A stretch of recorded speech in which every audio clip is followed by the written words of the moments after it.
สบายดีสวัสดีพ่อแม่พี่น้องมื้อนี้พบพ่อกันคือเก่าอีกแล้วมื้อนี้สิมาเข้าครัวเนาะทุกคนสิมาต้มสุกี้กินเนาะเฮาก็ซื้อสุกี้มาเฮาก็สิมาต้มเอาเนาะทุกคนมีหยังนะบ่ไก่เดี๋ยวตอนนี้เฮาก็รอให้น้องแพรวเพิ่นเฮ็ดของเพิ่นแล้วก่อนเนาะไอ้ไฟใส่คืองามแท้นี่ได้น้ำปั่นคนละแก้วผู้เจ้าสาวนี่มึงดูนี่ติดลังว่าดูถูกงามอลีทุกคนบ้านงามอลีเปียผมทรงเขาแล้วใส่สุดเจ้าสาวงามอลีนี่ใส่มิวกี้งามบ่มิวกี้งามใส่สุดมิวกี้นะพ่อขุดซีเข่าอีกเนาะทุกคนแล้วแจ่วจีนแจ่วเซซวนแจ่วจีนเขียวจะปีนึงแจ่วจีนแจ่วเซซวนอันนี้ของเพียงซื้อมาเนาะทุกคนซื้อเป็นสุดมาเนาะอันนี้ซื้อมา2สุดละโลจ้าสุดกับแถมไม่ถูกให้แถมพักแถมแจ่วแถมน้ำซุปนี่เนาะเลยคนผักซื้อนี่เขาสิมาต้ม กับแม่คุณบ่แม่นเฮาเขาสิมาต้มเอาเนาะต้มกินน้องแพรวเพิ่นหมักกินกับแจ่วนะเพิ่นก็เฮ็ดเอาก็หมักกินแบบธรรมดาเนาะบ่หมักกินใส่แจ่วจีนมันเผ็ดอันนี้แจ่วเพิ่นให้มาเนาะทุกคนกับพัก2 ถุง2 สุดกับพัก2 ถุงน้ำซุป2 ถุงเขาสิมาต้มใส่หม้อใหญ่ๆทุกคนหม้อใหญ่ๆเลยคือน้ำซุปปูไปในหม้อเนาะ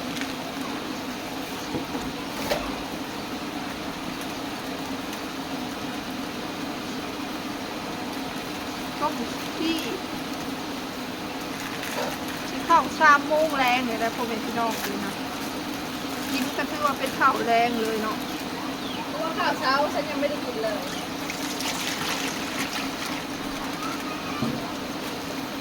น้ำซุปก็จ้างเลยกูได้ซื้อขนมมาเพิ่ม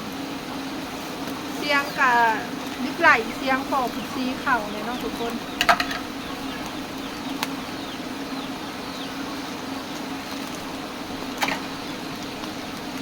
กินมื้อนี้ก็เจ้ามื้อใดนะสิได้กิน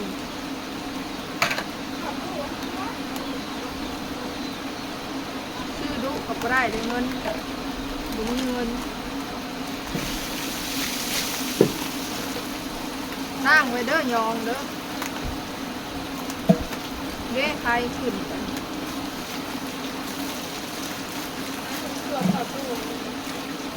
ใครขึ้นแล้วแท้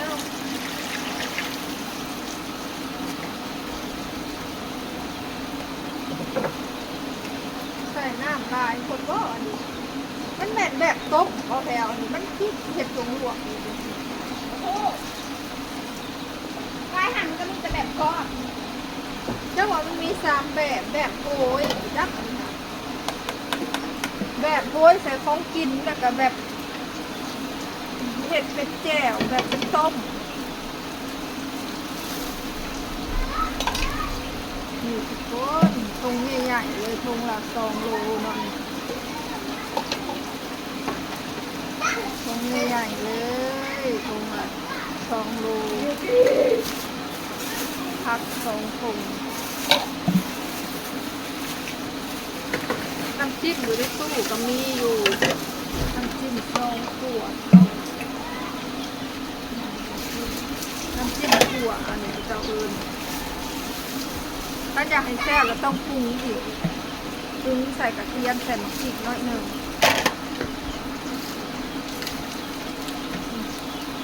แซ่บนะ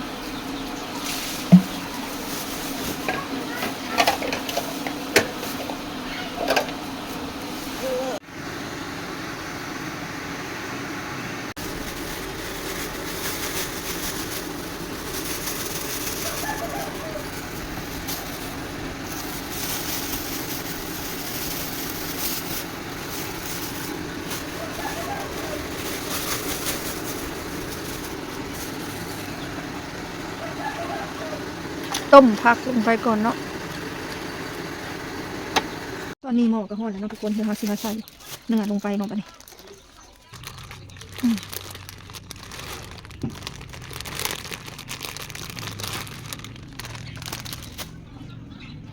ต้มสุกี้หม้อใหญ่ๆเลยทุกคนบ่มีวุ้นเส้นเนาะบ่ได้ซื้อมาเพราะว่าซื้อเป็นจุดเพิ่นบ่ได้ให้วุ้นเส้นมาเนาะทุกคนตอกไข่ลงไปเนาะทุกคน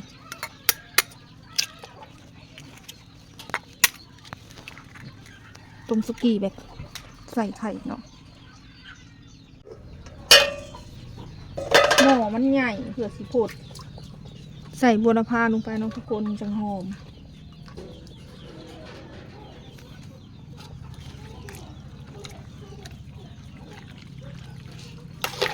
หม้อมันใหญ่ทุกคนมันเลยเผื่อสิโพด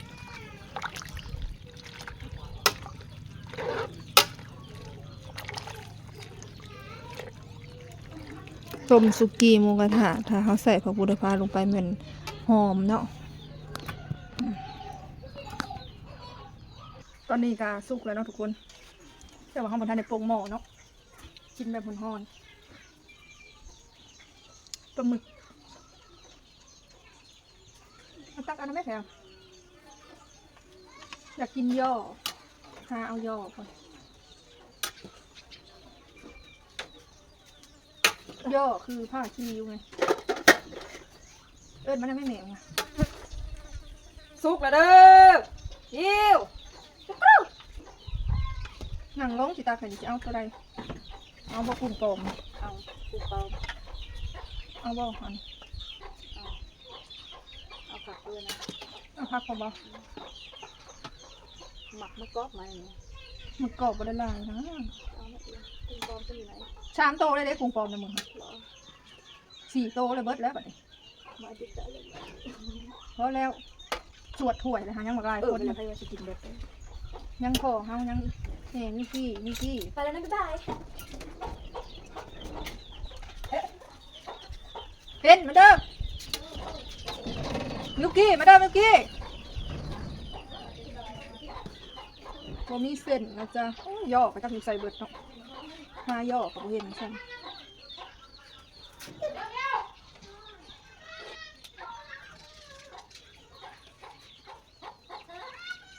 มาเด้อทุกคนกินต้มสุกี้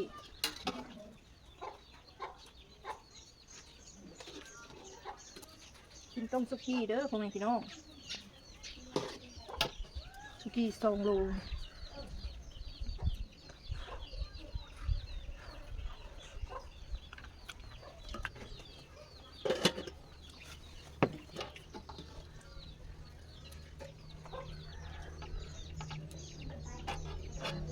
ผ่าคิ้วกินนี่แล้วแรงอยู่บ่ผมไม่กินเอา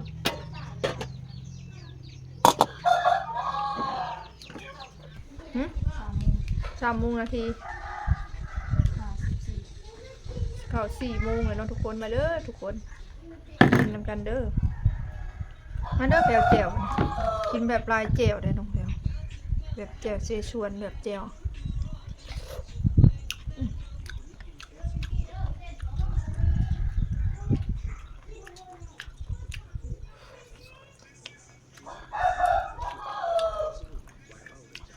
เจียวถั่วเจียวเชชวนนั้นได้แซ่บเชชวนหมักเชชวนเนาะ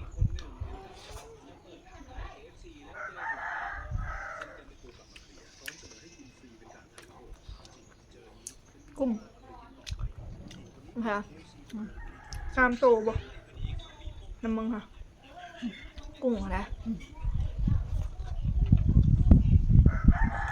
ยังมีเหมาะตัวนึงเขาว่าปลาหมึกกรอบเนี่ยเวียดนามได้เห็ดเขาเอาอันนาเห็ดเขาว่าเอาหยังเขาเอาจีนเหยียบเดี๋ยวจะต้องเหยียบก่อนแซ่บมาแค่เว้ยเขาเอาตีนเห็ดเขาเอาตีนเอาหยังก็ได้แซ่บก็พอ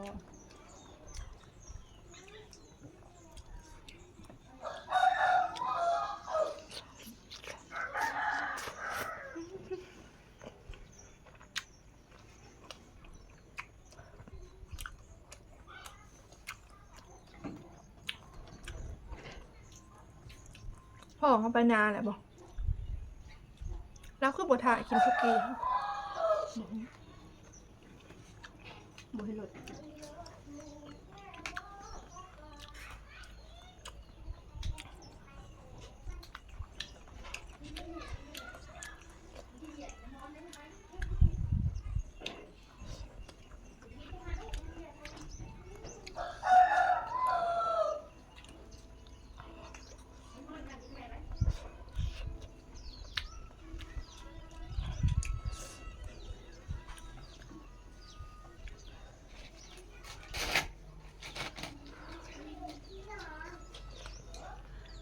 เอาแล้วเนาะพ่อแม่พี่น้องสำหรับคลิปนี้ก็ขอจบคลิปเอาไว้สำนี้ก่อนเด้อคลิปหน้าพบกันใหม่น้องฝากพ่อแม่พี่น้องกดติดตามฝากบทโฆษณานำเด้ออย่าฟังโฆษณากันหลายเด้อทุกคนคลิปหน้าพอกันใหม่ขอตัวลาไปก่อนเด้อสบายดี